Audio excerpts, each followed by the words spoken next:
Pongamos el tema sobre la mesa. Mire, el domingo se cumplieron ya 7 años desde la desaparición de los normalistas de Ayotzinapa. Desde hace más de 3 años, cuando todavía estaba en campaña el ahora presidente, prometía de manera reiterada que se iba a esclarecer este caso, que se iba a saber ¿qué había pasado realmente con los normalistas de Ayotzinapa? Cuando tomó posición reiteró este compromiso. Estamos hablando de que ya casi se cumplen 3 años desde que inició la actual administración. Se desmintió la verdad histórica, se dijo que había otra, pero hasta el momento no se conoce realmente cuál es la verdad. Se sigue sin esclarecer el caso.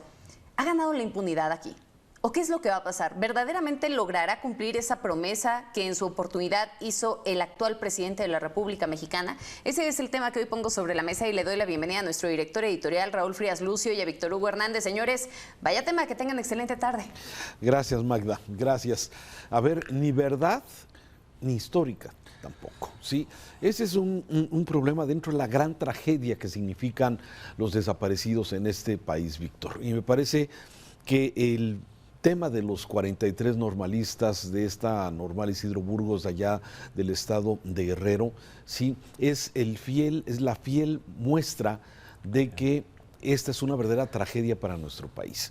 7 años ya de este hecho que lastimó a Guerrero, que marcó un sexenio del presidente Peña Nieto, sí, que hubo una muestra de esta combinación entre autoridades, entre militares, entre narcos, entre políticos corruptos, ¿sí? Y que de alguna forma destapa toda esta tragedia que ha sido para nuestro país, ¿sí? Revisaba los datos de los desaparecidos en el acumulado que da a conocer precisamente la comisión, 92,000 personas desaparecidas, y dentro de esos 92,000 en el histórico que da a conocer la autoridad, están estos 43 jóvenes que sus padres, su mamá, su papá, sus hermanos, no saben qué ha pasado y qué pasó con ellos 7 años después. Me parece que es una tragedia que sigue viva y que sigue lastimando a nuestro querido país en este asunto que hasta hoy no se ha logrado resolver. No sabemos qué pasó con ellos, si los quemaron, si los mataron, por qué los mataron, si solamente se han identificado 4 restos óseos de los 43, ¿sí? De todos los detenidos que hubo, en aquel entonces 142 detenidos, ¿sí? Han liberado ya a 78 por diversas razones, Víctor. Pero el tema sigue siendo un tema no resuelto, sigue siendo un tema pendiente que le sigue doliendo enormemente a nuestro país.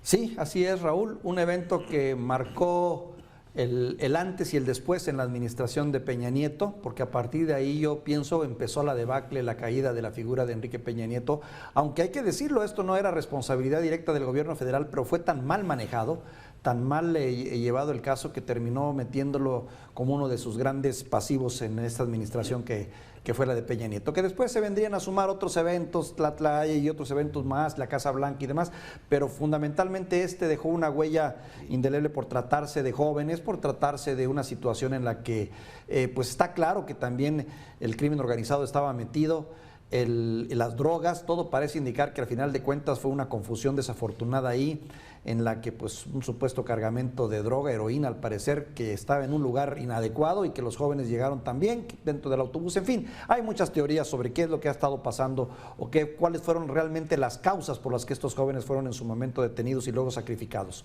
Pero yo más bien pienso, Raúl, a la luz de lo que tú dices y a la luz de lo que hemos leído y observado, es que no es tanto el fracaso de la administración de Andrés Manuel López Obrador directamente, más bien creo que es el fracaso de Gers Manero, de la Fiscalía General de la República, que se ha visto como capturada.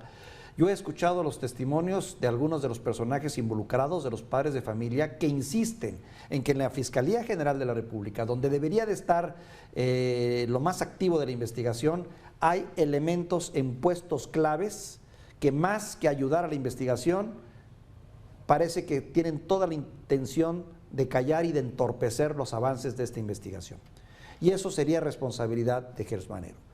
Claro. Por lo menos mencionan a 4 o 5 grandes funcionarios importantes de la administración anterior de Peña Nieto que siguen enquistados en la Fiscalía y que pareciera son los responsables de haber detenido mucho en el avance de esta investigación. Ese es algo que se dice en los corrillos políticos y en los análisis que se hacen. Por un lado, voces de los padres de familia, y por otro, el gran trabuco que significa participó o no el ejército mexicano, que es también una de las grandes preguntas que uno hasta la fecha se sigue haciendo. Todo parece indicar que sí, pero también haya habido una especie como de silencio o de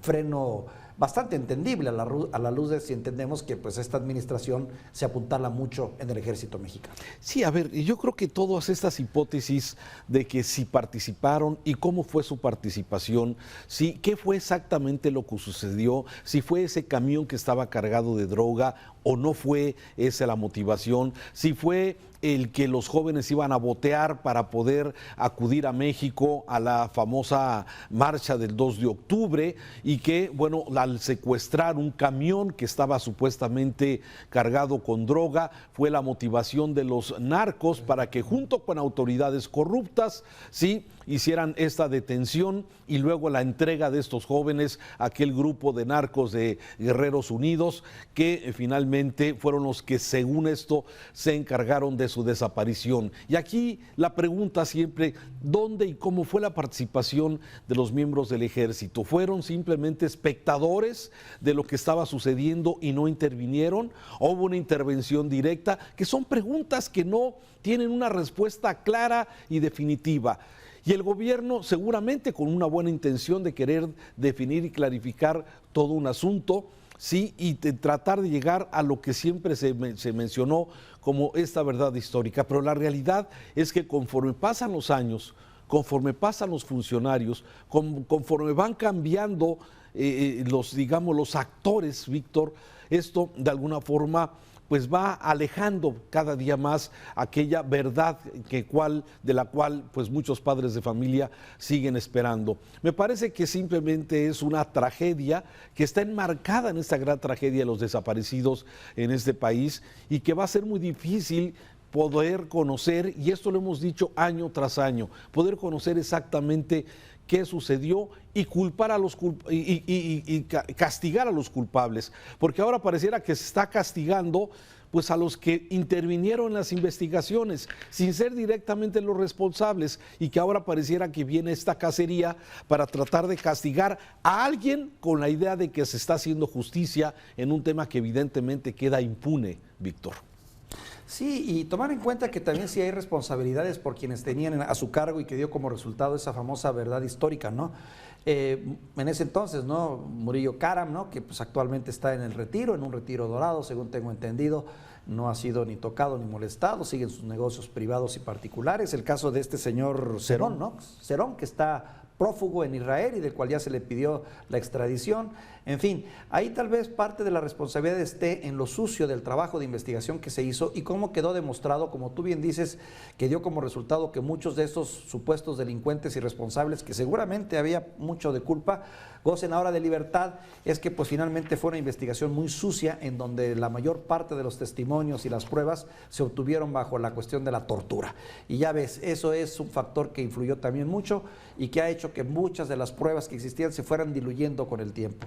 La teoría al final del día no ha sido totalmente, digamos, descartada, ¿no? Y cada vez queda la impresión de que tal vez no se trató de un solo basurero, el de Cocula, sino que fue una serie de basureros donde fueron esparcidos los restos de estos jóvenes. Pero bueno, son teorías. Hasta la fecha, sinceramente, sigue siendo, como bien tú dijiste al principio, una afrenta para todos los mexicanos. Y es un caso que pues se ha politizado y que ha servido para banderas de muchos, pero que es una prueba del tremendo desastre que tenemos en gente desaparecida, 92,000 personas, casi 100,000 personas en este país que no sabemos dónde están. Que no sabemos dónde está y que lamentablemente sigue siendo un delito que sigue vigente. Aquí mismo en Jalisco, en la Ciudad de México, en muchos puntos de la República, todos los días desaparecen personas. Vemos las alertas Amber de que se están buscando a personas adultos, a jóvenes, a niños que de alguna forma desaparecen y que no hay exactamente una razón y que no hay una investigación clara para saber qué está pasando con ellos y dónde están. Lamentablemente sigo pensando que es una de las graves tragedias que tiene este país, junto con el tema de los homicidios dolosos, que sigue siendo, digamos, una cantidad altísima, promedio de 90 personas que mueren asesinadas en este país todos los días, más los 15 que desaparecen y que algunos, bueno, la autoridad muchas veces siempre toma este elemento de que son personas que decidieron desaparecer intencionalmente y los que seguramente no sabemos y que luego sí sabemos que aparecen fosas clandestinas de donde se rescatan decenas de cadáveres y que lamentablemente pues son personas que alguna vez dejaron seguramente gran pena y dolor a sus familias. Esta es exactamente la tragedia que yo sigo viendo en el tema de Ayotzinapa, Víctor. Raúl, tú y yo vivimos en estados diferentes, tú en Jalisco, yo en Coahuila, y en ambos estados tenemos también un récord en cuanto a personas desaparecidas. Tenemos una cantidad bárbara de seres humanos que no sabemos dónde están. Y la gran experiencia que hemos tenido, que seguramente tú también la has vivido en tus análisis y con la gente que entrevistas en tu espacio, en tus espacios, es que no hay nada más doloroso, aparte de perder a un ser querido, que no saber dónde está, que no saber a dónde irle a rendir culto, a darle una oración, a verlo dentro de lo que es nuestra educación, nuestra idiosincrasia, nuestra religión como tal. Y eso es terrible, terrible, porque cuando sabes que alguien dice, bueno, murió y está en tal lado y a tal lado voy, ahí dejo flores, ahí dejo oraciones, ahí dejo recuerdos, pero cuando no sabes nada, cuando simplemente es una persona desaparecida, híjole, vaya que es una verdadera tragedia humana en la cual creo que tenemos que ser empáticos y ponernos en los zapatos, no solo de los muchachos de Ayotzinapa, sino de todos los desaparecidos de este país. De todos los desaparecidos, y lo has dicho bien, sí. Esto que muchas vemos a estas madres buscadoras de sus hijos, de sus esposos, y que de alguna forma le han dedicado la vida a tratar de saber qué pasó con su ser querido, sí, y con sus propios recursos estar rascando la tierra, teniendo de alguna forma dónde poder localizar. Por eso que tú bien lo dices, saber qué pasó con él, saber dónde lo van a enterrar, dónde le van a rendir culto. Simplemente ya perdieron la esperanza de encontrarlos con vida, pero simplemente saber dónde están, me parece que esa es precisamente una gran cuenta pendiente que tenemos los mexicanos y que este gobierno también no ha logrado resolver, lamentablemente para todos nosotros. Víctor, hasta aquí los comentarios. Hasta aquí, Raúl, y a la reflexión y a entender que esto es uno de nuestros grandes pendientes, dolorosos, por cierto. Te mando un saludo, Raúl.